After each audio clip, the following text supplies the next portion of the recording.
Hey everybody, hope you're doing well. So, check this out. I want to kind of give you a little information. I found this rather just shocking and disturbing. When times get hard, I've said before, you're going to find out who your real friends are. When times get hard, you're going to find out who people are. So, look on the screen. Some people may not be familiar with eviction. I hope you have never experienced it. And if you have, I hope you never will. Again, I hope you all never have to experience that. Um, let's go ahead and get to it. People will show you who they are. So, person had to go. They've been staying with family. Guy been staying with family, and so he had to move because the house was being sold. Okay, and it's like, yeah, the house is being sold, so we already have an offer, yada yada. Go ahead and get out. We don't want any, last minute stuff. So start moving.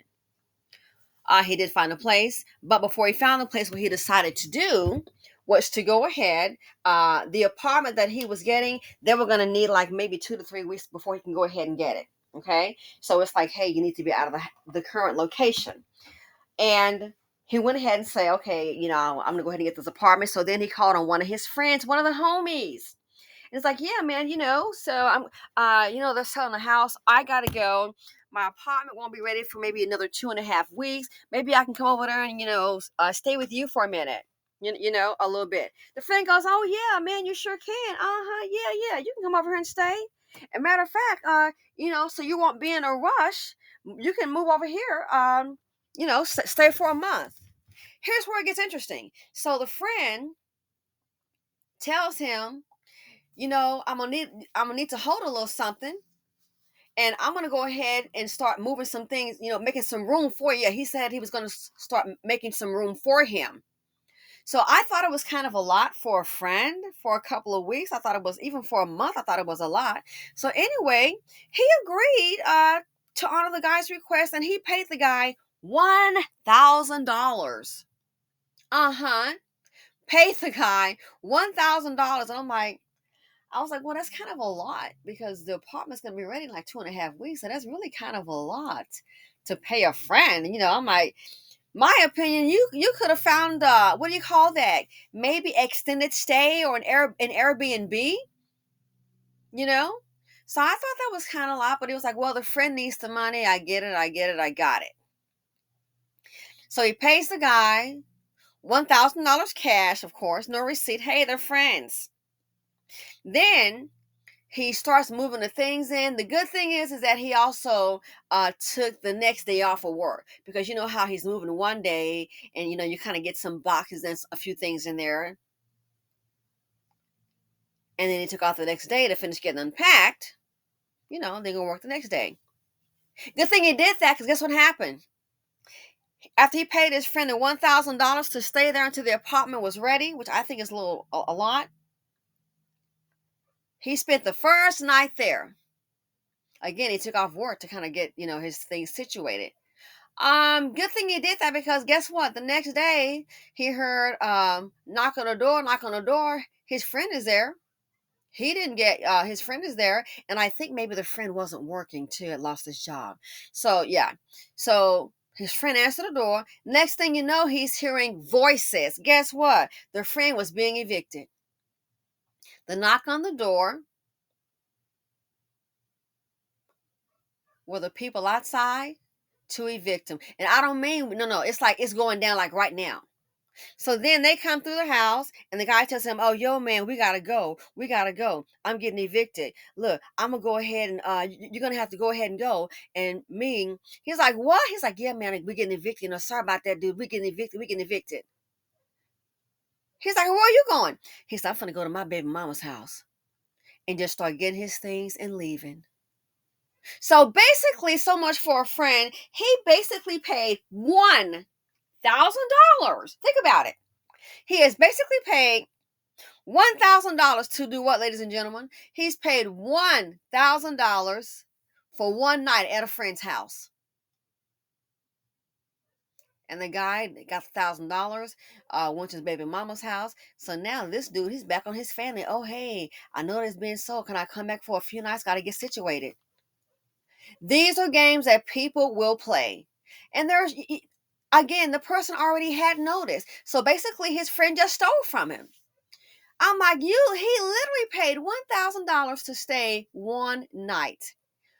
Man, people get desperate, the truth then will come out. And I'm like, there's probably before some little shady behavior that their friend may have seen. But here's my thing about it.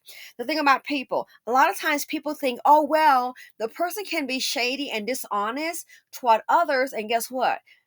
Other people that know them, be friends or family members, they don't care. Guess what? Well, it's not toward me. Hey, it didn't affect me. That's how he does. That's what they do. And then you look up, times get hard. That same person that you look the other way because again, it's not having an effect on you. They're not cheating you or harming you. You think it's nothing, but it's a matter of time. It's gonna come your way. So this, if you're ever in this circumstance and you're staying with people and they want a nice amount of cash up front, you may want to check and see. I don't know if you can, if it's in certain cities or all cities. I would say anybody moving in with somebody until you get situated, and especially there's money involved. Think about it. What you might want to go ahead and do is check on the county records and to see if there's anything pending for an eviction. Because I don't care if it's friend, a family member. If you see something is pending for eviction, that should be your man. That should be your clue right there. You might want to keep it moving. You see something is pending for eviction. Don't pay them any money. Times get really hard. Desperate times calls for desperate measures. In this case here, desperate times calls for desperate measures. And I thought about that. Some other homegirl, she was like, "Where is he going?" I said, "Well, the guy said he's going to his baby mother." And she said, "That's an interesting point." She was like, "Why wasn't he with the baby mother before?" And I told her, I said, "Listen, you gotta understand.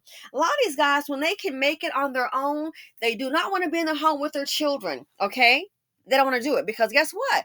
He's not through playing around. He got the honeys coming. You know what I'm saying? He got some other women. So he's not worried about being with his baby mother in the home with the child being a family. Are you kidding? If that's the case, then guess what?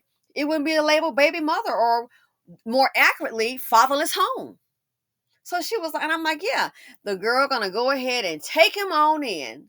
Again, when he was working and things were going okay, he wasn't with you, ma'am. But now, oh my goodness, the job been brought up for this guy, which is probably why, he didn't have his rent, because I heard the guy wasn't working. His job had been laid him off. And as usual, it's the ladies to the rescue. Unbelievable. That's a good question. But you know the answer. Why isn't he with his he can afford his own place. He doesn't want to be there to raise a child like that. That's not where his state of mind is. He's created a fatherless home and he wants his own place. He can do what he wants to do, have whomever he wants over there, not be accountable. He's not checking for the baby mom like that. But now look, I find that so interesting. He's going with baby mama. Going with baby mama. So she'll open up the door, and I guess in her, I wonder what is she thinking. Oh, well, he's my child's father. But again, when he had income coming in, he was still your child's father. You all weren't together like that then. But guess what? He has nowhere else to go. Baby mama to the rescue. So this is a sad lesson. It's really shocking. I'm like, only stayed there one night. One night. Gave a friend $1,000. Stayed there one night. The next day. Knock on wood. Hello. Here come the people for the eviction. I just think it's a dirty move. I think this is a low, rotten scoundrel move. Again, desperate times come from what? Desperate dust bucket measure. So if you're thinking about moving in with somebody and hand them a little cash, it's a rental. You just may want to just check and see. Just check and see. Check and see if there's any kind of records about any kind of eviction paperwork that has been filed. And I thought about it. What if he had taken a day off? I guess those people, the constable, the movers, I guess they just would the eviction crew, I guess they just would have moved his boxes outside. Then you come home from work and then boom. This is where we are. The world is not a friendly place. And a lot of people thought they had a friend. Oh, this is my friend and my family, and we're tied. You're going to see, all right. Let things happen. people will show you who they are. So if people deal very shady like in other areas of their life, and maybe it hasn't directly impacted you, guess what? You might want to keep your third eye open on them, boo. I'm trying to tell you. This guy here, I just think it's so low. He's got $1,000 cash, and the guy only stayed one night. Ain't nowhere in the heck. And he didn't even act surprised. He knew that eviction was coming. He'd been gotten those papers, but didn't disclose it.